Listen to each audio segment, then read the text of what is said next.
In modern pro football, there are really just four types of quarterbacks. Young quarterbacks who are on their rookie contracts. Franchise quarterbacks who are typically considered to be in the top 10 and are paid handsomely for it.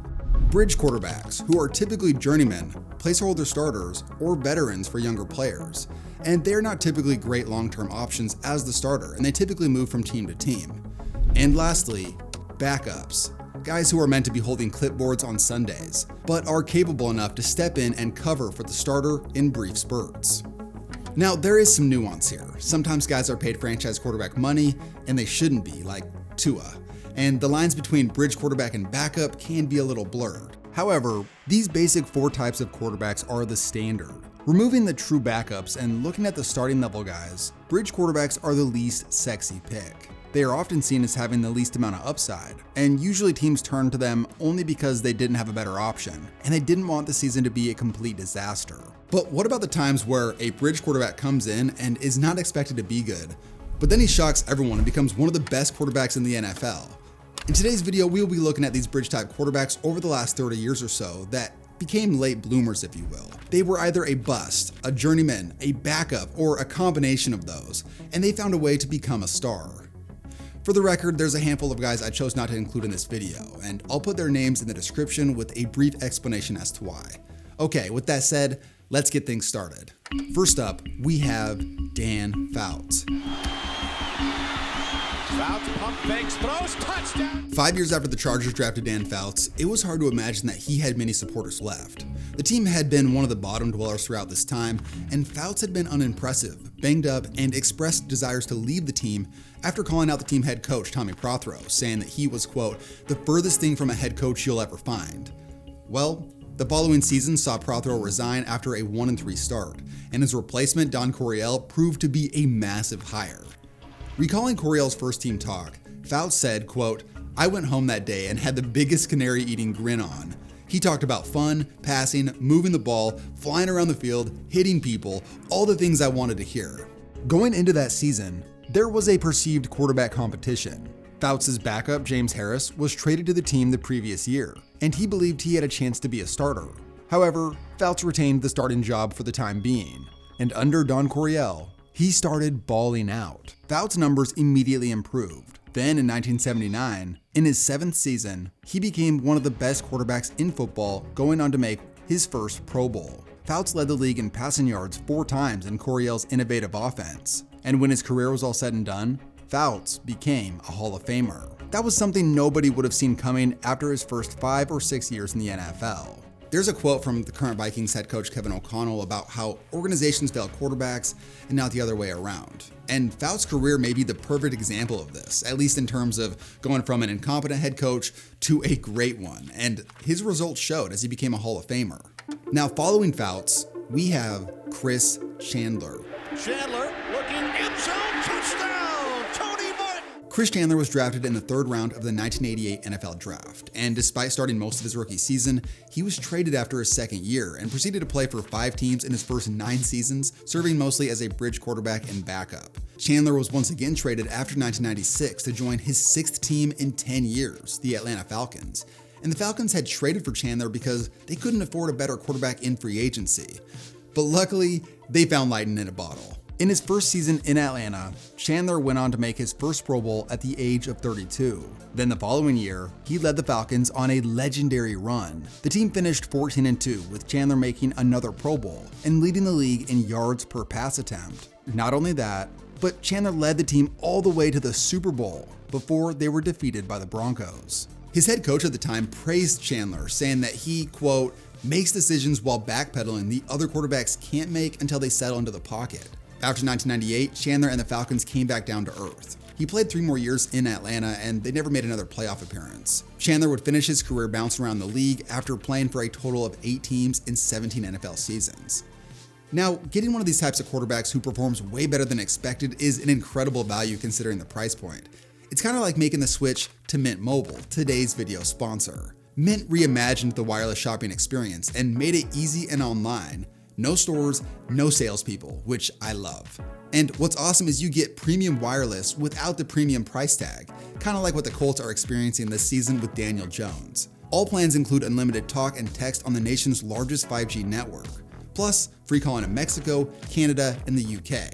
And Hotspot is included.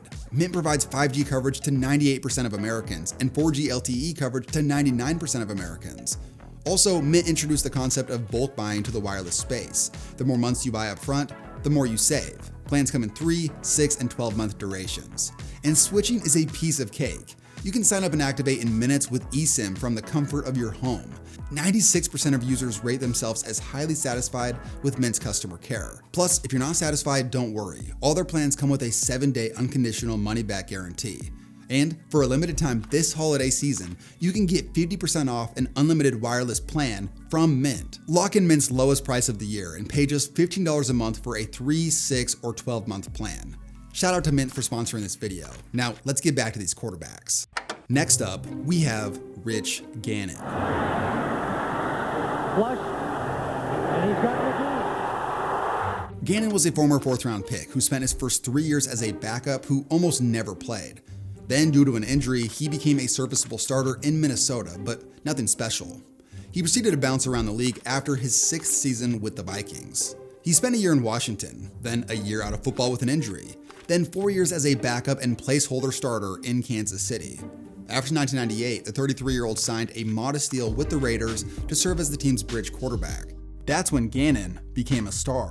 He made 4 straight Pro Bowls, as Oakland developed into one of the best teams in the NFL. In 2000, Gannon was named first-team All-Pro and was an MVP candidate. Gannon to the end zone to Rice. Then in 2002, at the age of 37, he was the league MVP after leading the NFL in completions, attempts, yards, and passing success rate. Is it true that you had all the video games taken out of the locker room because you felt it was a distraction? Yeah, there's some truth to that. He was able to lead Oakland all the way to the Super Bowl that season, before they were defeated by the Bucs. His performance began to fall off after that, and injuries ended his career. During Gannon's career renaissance, another quarterback burst onto the scene in movie-like fashion, and that of course was Kurt Warner. The story of Kurt Warner's football career was so incredible, they literally did make a movie about it. He began his pro career going undrafted in 1994, signing with the Packers, and getting released before the regular season began. He spent a year bagging groceries at a grocery store, later playing arena football for a few seasons with the intention of trying to get back into the NFL. He got his first opportunity back, kinda, in 1997. The Rams had signed Warner, and he was sent to play in NFL Europe. Then he returned to St. Louis to be the team's 3rd-string quarterback in 1998. In 1999, with the NFL expansion draft, each team had to allow 5 unprotected players that could be selected by the expansion Cleveland Browns, and Warner was one of these 5 unprotected players from the Rams. However, Cleveland made their first bad choice of many and passed up on him. That offseason, Warner was on schedule to be the 3rd-string quarterback. However, due to a trade and an injury, Kurt Warner was thrust into the starting job. And at the age of 28, having never started a game in the NFL, Warner went on to lead the league in completion percentage, touchdowns, win NFL MVP, go on to win the Super Bowl, and he won that game's MVP. Going deep downfield, adjusting for it is Isaac Bruce, and Isaac Bruce threads his way for a touchdown. The likelihood that this NFL story will ever be topped is borderline impossible. Warner went on to be the best quarterback in football for a few years, as the leader of the greatest show on turf. And after injuries and poor play led to the Rams moving on, Warner did eventually bounce back for a career renaissance, taking the Cardinals to a Super Bowl before losing to the Steelers in 2008. Warner later became a member of the Pro Football Hall of Fame. Now, what about the guy Warner replaced back in 1999? Turns out, he was a bit of a late bloomer himself. His name was Trent Green, and Green began his career as a fringe practice squad guy. He was selected in the 8th round of the 1993 NFL Draft by the Chargers, and he was off their roster by 1994. In total, Green spent 5 years bouncing around pro football, even making a brief appearance on a CFL roster, which he was cut from, and somehow he still found his way back into the NFL, landing the Redskins' backup job. And at the age of 27, he finally attempted his first pass, an incompletion, which was the only pass he threw that year. Fast forward one season, and an injury thrust Green into the starting role for 14 games. And he did pretty solid with 23 touchdowns and 11 picks. This saved Green's career and landed him a 4-year, $17.5 million deal to become the Rams' new starter. But that's when he got hurt in the preseason, and Kurt Warner stepped in. and the rest is history. Green served as the backup to Warner and filled in for 5 games in 2000, putting up some monster numbers when he played. Once again, Green proved to be a valuable piece, and the Chiefs ended up sending a first-round pick to the Rams for him. A former player who was cut from the CFL had been traded for a first-round pick in the NFL. That's pretty wild. Green ended up becoming a top 10 quarterback in the NFL while in Kansas City. This included making 2 Pro Bowls during his seasons with the team. The biggest highlight of that era came in 2003 when the Chiefs started their season 9-0, and Priestholm set a then NFL record 27 rushing touchdowns. Things went great with the Chiefs until a serious concussion to Green led to the end of that era. Overall, he played pro football until he was 38. In the same era, Jake Delhomme was an undrafted quarterback in 1997, spending his first NFL season on the Saints practice squad. In fact, during that year, he was the backup to Kurt Warner over in NFL Europe. Delhomme ended up spending a few years in NFL Europe, eventually helping the Frankfurt Galaxy win the World Bowl in 1999. After his contract ended with the Saints, Delhomme signed with the Panthers in 2003, and he took over as the team's starter. At the age of 28, Delhomme took a team that had gone 1-15 the previous season and led them all the way to the Super Bowl. Delhomme put together a staggering 7 game-winning drives in the regular season and 1 in the postseason. Despite a heroic playoff run, the Panthers lost in the final minutes to the Patriots in the Super Bowl. Delhomme continued to have success with the Panthers. He finished 5th in touchdowns in 2004, and then he led the Panthers back to the NFC Championship in 2005 before losing to the Seahawks. Overall, the Delhomme years in Carolina saw some ups and downs, but they did make the playoffs 3 times in his first seasons with the team, and 2 of those were in the NFC Championship. Up next, we have the former number 1 overall pick, Alex Smith. Down to this part of the field, but not this time. That's Kelsey. After getting selected number 1 overall, the early years for Alex Smith in San Francisco were brutal. For 5 seasons, the team sucked, and Smith struggled and was constantly banged up. For comparison, Aaron Rodgers, who was drafted after Smith in 2005, had won a Super Bowl by 2010, despite not starting for 3 years in Green Bay. Smith, on the other hand, was considered a bust, given that he and the team had been so bad for years. Well, everything changed when the team hired Jim Harbaugh. Overnight, this team looked dramatically better, and Smith looked like a competent NFL starter. They made a run all the way to the NFC title game before being bested by the Giants in an overtime thriller. The following year, they were on pace for an even better season, until Smith got injured, and Colin Kaepernick stepped in and led the team to a Super Bowl appearance. Smith was traded to Kansas City after that, and he became a great player under Andy Reid. He made 3 Pro Bowls in 5 years with them, helping them become a regular playoff team, before handing the reins off to Patrick Mahomes. However, the greatest thing Smith ever pulled off was coming back from that gruesome leg injury that nearly killed him in 2018 due to infection. Somehow he came back from that, and he went 5-1 as a starter for Washington in 2020 at the age of 36. Now we arrive to today with 4 current active quarterbacks who were bridge guys and they became stars, and they all have slightly different stories. I'll run through them really quickly because I have talked about them in numerous videos. Geno Smith was seen as a bust and served mostly as a backup throughout his career until his surprising 3-year run in Seattle, where he made his first of 2 Pro Bowls at the age of 32. But now he's struggling in Las Vegas. Baker Mayfield was good, but inconsistent and injured while in Cleveland. Then he got shipped out for pennies to Carolina, struggled, got released, saved his career with an improbable comeback in LA. Then at the age of 28, in his 6th season, Mayfield finally found a home, and he looks like one of the best quarterbacks in the NFL currently. He probably doesn't qualify as a late bloomer due to his early success, but he has definitely matured and become a much better version of himself as of recently. Sam Darnold was seen as a bust in New York. After 3 rough seasons, he went to Carolina, where it was much of the same.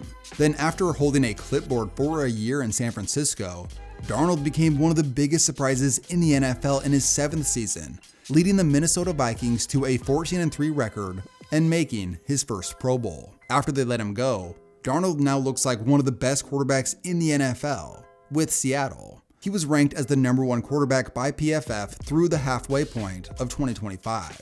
And lastly, we have Daniel Jones, our most recent example of this breakout bridge quarterback. His years in New York saw 1 good season and 5 mediocre to downright awful ones. People were pissed when they drafted him and were happy to see him get released mid-season in 2024. By all accounts, Daniel Jones was headed to a career as a veteran bridge, placeholder starter, and backup. Then in 2025, he was signed to compete with Anthony Richardson for the starting job with the Colts. The team had gone 8-9 in 2024 and had one of the worst passing games in the league. So far in 2025, they've had the best offense in the NFL.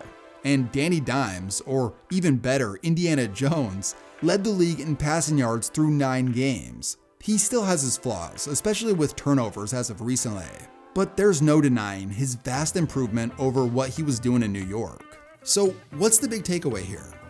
Well, as Kevin O'Connell said in the 2025 offseason, organizations fail quarterbacks and not the other way around. Quarterback is the most difficult and complex position in the game. And we've seen numerous examples of guys who get picked high and they fail. And these usually are on teams like the Browns, the Bears, the Jets, and these types of teams just regularly churn out quarterbacks like butter. The chaos in those buildings just bleeds out onto the field, and the quarterback, and usually other players, just don't succeed in those environments. However, as we've seen in this video, there's been plenty of times where a guy gets to his late 20s or maybe his early to mid 30s, and he develops a great feel for the game, regardless of how bad his career went in the beginning. So they're veterans by that point, and turns out if they're still in the NFL, they probably can play, given the chance. And if they have the right opportunity and the right coach, who knows what can happen. Looking back at that quote by O'Connell, it's kind of ironic that they had both Sam Darnold and Daniel Jones in the building last year, yet they let both of them walk, for understandable reasons. But now, it doesn't look like a great decision. After winning 14 games last year, the 2025 Vikings season is all but over, in large part due to JJ McCarthy's poor performance. Meanwhile, the Colts are the frontrunners in the AFC through 10 weeks, with the #1 offense. And the Seahawks have been better than expected, with Darnold throughout most of the season looking like an MVP candidate. Charbonnet in the backfield. Darnold, here comes Diaby, and down